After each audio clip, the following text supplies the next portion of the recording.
Hello everyone, welcome back to our channel. In today's video, I am going to show you difference between Google ADK versus LangGraph 2025. So basically, Google Agent Development is an open source code first Python and Java framework for building and developing multi-agent AI systems. It's production ready from the start, built-in CLI or UI for evolution and easy deployment to Vertex AI or Cloud Run. ADK is an excellent fit if you need to build production-grade multi-agent systems, want structured workflows, evolution pipelines, and fine-grained control over agent execution. It is excellent if you plan to host on Google Cloud Infrastructure, example Vertex AI, and application integration.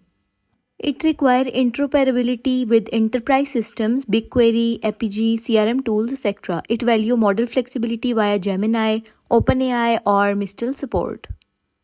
Google ADK is a robust multi-agent framework which aligned with Google Cloud Infrastructure.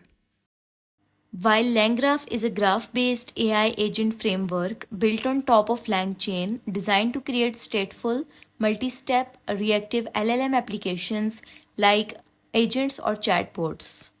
It allows defining agents and memory in a graph, orchestrating LLMs, tools, APIs, and workflows, and building reliable AI pipelines. Use it if you are building AI agents, RAG systems, or workflow automation. LangGraph agents are nodes in a state graph. Events and decisions are handled in loops like async workflows. It supports LangChain tools, retrieval generation, and agent behaviors. LangGraph is perfect for AutoGPT style apps, multi-agent collaboration, and AI-powered customer support.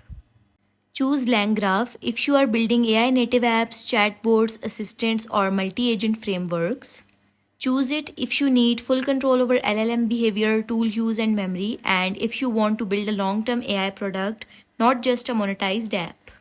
So basically, this is the difference between Google ADK versus LangGraph. If you found this video helpful, then leave a like on video and do subscribe to our channel. Thank you so much for watching.